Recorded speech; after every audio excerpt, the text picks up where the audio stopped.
여러분 안녕하세요. 문화 접속 강사 김현종입니다.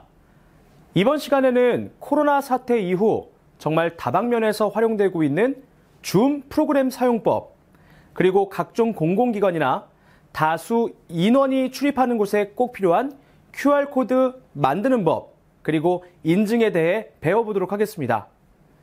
요즘 같은 시국에 정말 꼭 필요한 것들이거든요. 오늘은 집중해서 함께 하시길 바라겠습니다. 현재 가장 많이 사용되고 있는 화상회의 프로그램이 바로 줌인데요. 이 줌을 활용해서 원격 수업, 화상 수업, 화상회의 등이 이루어지고 있습니다. 그럼 이 줌을 사용하기 위해서 필요한 것은 무엇일까요? 인터넷이 되는 컴퓨터와 서로의 모습을 공유하기 위한 웹캠, 소리를 전달해줄 마이크가 필요합니다. 간편하게는 스마트폰으로 줌 어플을 다운받아 이용하실 수도 있습니다. 스마트폰에는 영상과 소리를 전달해줄 카메라와 마이크가 내장되어 있기 때문이죠. 그럼 이제 장비들이 준비되었으면 줌 사용법에 대해 알아보도록 하겠습니다. 줌 PC 버전 설치를 위해서는 화면에 보이는 사이트에 방문하여 설치하면 됩니다. 주소를 직접 치는 방법도 있지만 지난 시간에 배웠던 네이버에서 검색창에 줌 PC라고 입력하는 방법도 있습니다. 컴퓨터로 줌을 사용하기 위해서는 캠이나 마이크의 장비가 필요한데요. 스마트폰은 그런 장비들이 필요 없으므로 우리는 스마트폰을 통해 줌을 사용하는 방법에 대해 더 자세하게 알아보도록 하겠습니다. 지난 1부에서 어플 설치에 관해 알아보았었죠. 플레이스토어에서 줌을 검색하고 돋보기 버튼을 누르게 되면 줌 클라우드 미팅스 어플이 검색됩니다. 설치 버튼을 누르고 진행 누르시면 되고요. 데이터 요금이 부담된다면 와이파이를 연결한 뒤에 설치해주는 센스를 발휘하면 더욱 좋겠죠.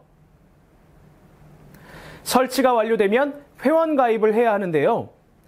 로그인을 누르게 되면 이메일과 비밀번호를 입력하라는 창이 나옵니다. 여기서 기존에 만들어 놓은 구글 또는 페이스북 아이디로 로그인할 수 있고요. 기억이 안 난다 하시면 새롭게 회원 가입을 진행하시면 됩니다. 새롭게 회원 가입을 한다면 생년월일을 정확하게 입력해 주셔야 합니다.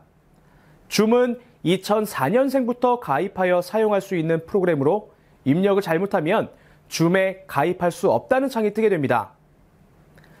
강의나 회의 등 단순히 내용을 듣기만 할 때에는 로그인을 하지 않아도 보고 듣는 건 가능하니까 너무 걱정하지 않으셔도 됩니다. 줌에서는 화상회의 방을 만드는 방장, 호스트가 있고 방에 참가하는 참가자로 구분이 되는데요. 방을 만들기 위해서는 로그인이 필요합니다. 로그인을 하면 주황색으로 된 새 회의 아이콘이 보이는데요. 새 회의 아이콘을 클릭하고 나면 회의 시작 직전 화면이 보이고 여기서 회의 아이디가 보이게 되는데 여기 아래에 적힌 숫자가 방 번호가 됩니다. 이 숫자는 집 주소처럼 다른 분들을 회의로 초대할 때 알려주는 정보가 되니까 잘 적어두셔야 됩니다. 또한 방 번호와 함께 비밀번호도 미리 적어두어야 하는데요. 집 주소를 알아도 집에 들어가기 위해선 도어락 비밀번호를 알아야 되겠죠? 이 방번호와 비밀번호를 가지고 다른 사람들의 회의에 참가할 수 있게 되거든요. 비밀번호는 기본 화면에서 하단에 보면 시계 모양으로 회의라고 적힌 아이콘이 있습니다. 이 아이콘을 누르게 되면 회의 아이디와 함께 아래 편집 항목을 찾을 수 있는데요. 이걸 누르게 되면 회의 암호가 나타나게 됩니다. 회의 아이디와 함께 이 암호, 비밀번호를 함께 알려주셔야 회의에 참가할 수 있게 됩니다. 회의 시작 버튼을 누르게 되면 기본적인 방 생성이 됩니다. 카메라 방향에 따라 본인 모습을 혹은 카메라 뒤쪽의 화면을 확인할 수가 있고 화면 중앙 부분을 한번 터치해주면 상단과 하단의 각종 설정에 관한 내용이 나옵니다. 상단 왼쪽의 카메라 화면 전환 기능, 상단 오른쪽의 종료 버튼은 화상회의 방을 종료할 때 눌러주시면 됩니다. 하단 왼쪽부터 음소거, 비디오 중지, 공유, 참가자, 더보기 버튼이 있습니다. 음소거를 누르게 되면 소리가 들리지 않게 됩니다. 상대의 소리를 듣지 않는 게 아니라 본인의 소리를 상대가 듣지 않길 원할 경우에 사용하는 기능이라는 점 헷갈리시면 안 됩니다. 다시 대화에 참여하기 위해선 같은 버튼을 한 번 더 눌러주면 됩니다. 다음으로 옆에 있는 비디오 중지 버튼을 누르면 사용자 카메라에 비친 화면이 다른 참가자들에게 보이지 않게 됩니다. 이 두 가지는 개인의 사생활을 보호해주는 기능으로 잘 숙지하고 계셔야겠죠? 다음 공유 버튼을 누르면 사진이나 문서, 화면, 인터넷 주소 등을 필요에 따라 다른 참가자들과 정보를 공유할 수 있게 됩니다. 다음 참가자 버튼을 통해서는 현재 들어가 있는 방에 다른 참가자들은 누가 있는지 확인할 수 있고 여기서 다른 상대를 초대하거나 다른 사람들의 말을 모두 음소거할 수 있습니다. 하단 오른쪽에 있는 더보기 기능에서는 박수나 하트 등의 이모티콘 사용, 채팅, 회의 설정, 배경 설정 등의 기능을 수행할 수 있습니다. 참가를 하고자 하는 사람은 전달받은 방번호와 함께 비밀번호를 입력하고 나면 비디오 미리 보기 화면이 나오고 비디오를 사용하여 참가할지 비디오를 사용하지 않고 참가할지 선택하게 됩니다. 선택을 하고 나면 방을 만든 호스트에게 메시지 창이 뜹니다. 방에 입장을 희망하는 대기자가 있으니 수락을 할지에 관하여 묻는 내용입니다. 수락을 누르게 되면 호스트와 참여자로 이루어진 화상회의가 본격적으로 시작하게 되는 거고요. 참여자는 하단 왼쪽 오디오 연결을 누른 뒤에 호스트가 하는 말을 들을 수 있게 됩니다. 참여자도 대화에 참여하기 위해서는 음소거 해제를 누르고 대화를 시작하면 됩니다. 화상회의에서 나가고자 할 때에는 화면을 터치한 후 우측 상단에 보이는 나가기 버튼을 누르면 회의에서 나갈 수 있습니다. 처음 접해보는 프로그램이라 많이 낯설고 어렵다고 느끼는 분이 많을 거라 생각이 되는데요. 저도 처음에는 굳이 이걸 사용할 필요가 있나 라고 생각을 했었는데 코로나 사태로 인해 대면 접촉을 자제해야 되는 요즘 같은 분위기에선 다수가 함께 의견을 나누고 정보를 공유하기에는 줌만큼 좋은 프로그램이 없는 것 같습니다. 더군다나 무료라는 점, 인터넷만 연결되어 있으면 무료로 화상통화, 화상회의, 화상강의 등이 가능하니 잘만 활용하면 건강도 지키고 일도 할 수 있고 대인관계 유지에도 안성맞춤일 거란 생각이 듭니다. 가족끼리 단체로 화상회의 방을 만들어서 가족회의도 할 수 있고 정말 유익한 프로그램 같은데요. 줌을 통해 한층 더 업그레이드된 스마트인 되어보기 강력 추천합니다. 다음으로 알아볼 내용은 바로 QR코드에 관한 내용입니다. 코로나로 인해 변화된 현대사의 모습 중 하나가 바로 다수의 인원이 오가는 건물이나 관광지 등에서 QR코드 인증을 통해 개인정보를 확인하고 있는데요. 출입자 명부를 수기로 적는 불편함을 덜기 위해 좀 더 간편한 방법을 찾아낸 것이 바로 이 QR코드입니다. 그럼 이 QR코드란 과연 무엇일까요? QR은 Quick Response의 약자로 빠른 응답을 얻을 수 있다는 의미입니다.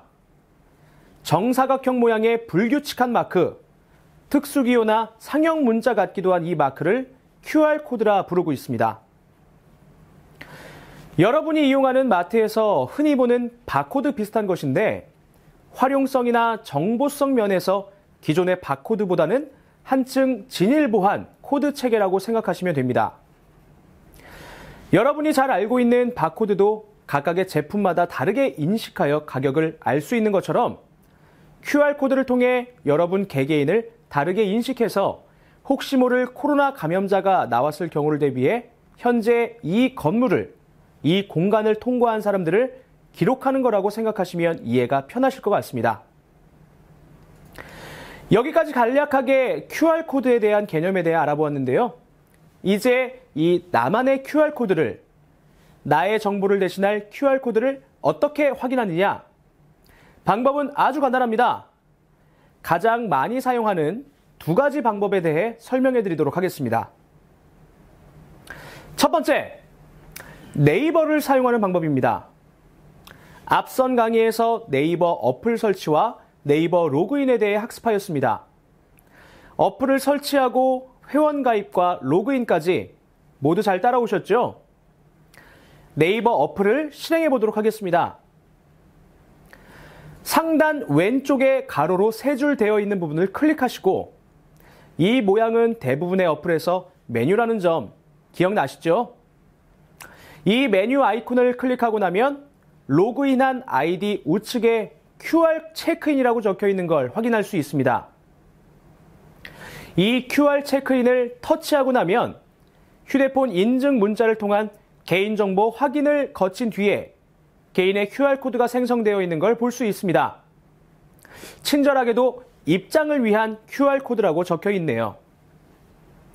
이 화면을 입장하려는 시설의 담당자에게 보여주거나 이 QR코드를 인식하는 기기에 카메라에 가까이 하여 노란 줄에 맞추면 여러분 개인정보를 인식하게 되는 겁니다.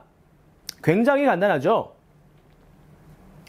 다음은 가장 많이 사용하는 카카오톡을 활용한 QR코드 인증 방법입니다. 카카오톡을 실행하고 하단의 메뉴 중 우물정자, 샵 버튼으로 이동을 하면 상단에 코로나19, 뉴스, 카카오TV, 펀 등이 적혀 있습니다. 이 상단의 메뉴를 통해서 접근할 수 있는데요. 이 상단의 메뉴 중 코로나19로 이동하면 본문에 QR 체크인이라고 적혀 있는 버튼을 확인할 수 있습니다. 버튼을 눌러 실행하면 네이버 인증할 때와 마찬가지로 집합시설 출입을 위한 QR 체크인을 시작한다는 메시지와 함께 개인정보 수집 등에 관한 사전 동의 내용이 나옵니다. 모두 동의합니다. 좌측에 체크를 하고 아래에 동의 버튼을 클릭.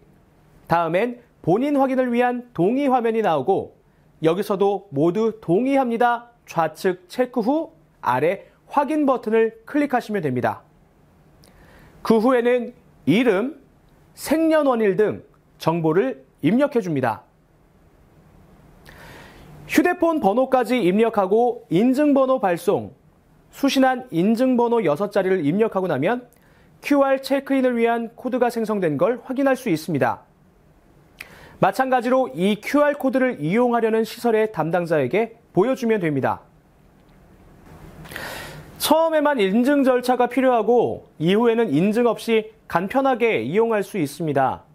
요즘에는 공공시설뿐만 아니라 학생들이 이용하는 PC방, 친목 도모를 위해 이용하는 노래 연습장 등에서도 QR코드 인증을 통해 출입이 이루어지고 있습니다. 모쪼록 잘 숙지하셔서 스마트한 일상생활을 하는 여러분이 되길 바라는 마음입니다.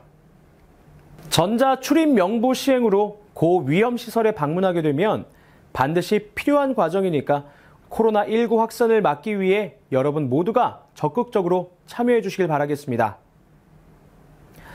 지금까지 코로나19로 인해 변화된 사회 분위기 속에서 많이 이용되는 유용한 팁 2가지, 줌 화상회의와 QR코드 생성 및 인증에 대해 알아보았습니다. 이 외에도 스마트폰을 활용한 유익한 어플에는 여러 가지가 있습니다. 산책이나 조깅할 때 쓰이는 어플로 이동 동선과 시간, 속도 등을 알려주어 건강관리에 유용한 어플, 일상생활에서 촬영한 사진을 좀 더 보기 좋게 꾸며주는 포토샵 어플, 따뜻한 글귀와 마음에 와닿는 명언으로 힘을 주는 어플 등등 여러분이 생각하는 대부분의 것들을 스마트폰을 통해 접하고 편하게 이용할 수 있습니다. 저와 함께한 4개의 강좌와 함께 더욱 스마트해지셨나요? 인생 나눔 교실 기획 사업으로 함께한 문화 접속, 문화에 로그인하다라는 슬로건으로 여러분과 함께 해보았습니다. 인생 나눔 교실을 비롯한 문화 활동에 관한 정보를 알 수 없어서 신청하는 방법을 알지 못해서 참여하지 못했던 분들에게 조금이나마 도움이 되고 보탬이 되었으면 하는 마음에 제작된 동영상 강의입니다. 영상을 보고 마음에 드셨다면 주변 지인들에게도 추천해서 많은 분들이 이 영상을 통해 한 걸음 더 스마트해지시길 기원합니다. 앞으로도 여러분들의 삶이 더욱더 스마트해질 수 있도록 우리 충북문화재단에서는 더욱더 열심히 노력하고 최선을 다하도록 하겠습니다. 끝까지 함께 해주신 모든 여러분께 감사의 말씀드리고요. 스마트한 삶을 사시길 바라겠습니다. 저희는 이만 여기서 물러가도록 하겠습니다.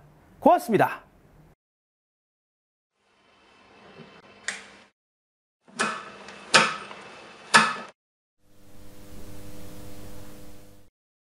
여러분 안녕하세요.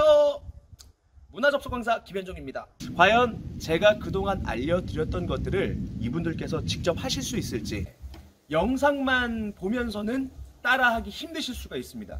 그래서 제가 직접 현장 실습을 하러 나왔어요. 자, 지금부터 함께 가보시죠. 출발! 자, 그럼 지금부터 가볼까요? 고고! 휴! 자, 335 인생 나눔 활동하고 계시는 우리 선생님들과 함께 하게 됐습니다. 선생님 안녕하세요. 네, 안녕하세요. 어플 설치하는 법, 어플 검색하는 법부터 선생님들과 함께 출발해 보도록 하겠습니다. 일단 스마트폰 화면을 열어주세요. 예. 화면을 켜주시고 메뉴 화면으로 들어가시게 되면 플레이스토어라고 있어요. 어플 다운받는 곳, 어플 다운받는 시장이라고 생각하시면 되죠. 플레이스토어 하셨고 플레이스토어 누르시고 이번엔 컴퓨터를 활용해서 충북문화재단의 홈페이지에 들어가는 법을 알아보도록 하겠습니다. 예. 자, 지금 여기 선생님이 계시는데요. 인터넷 창을 일단 한번 열어보도록 하겠습니다. 요거요? 네, E자로 되어 있는 게 인터넷 창이고, 네. 자, 이렇게 인터넷 창이 켜졌으면 조금 더 편리해요.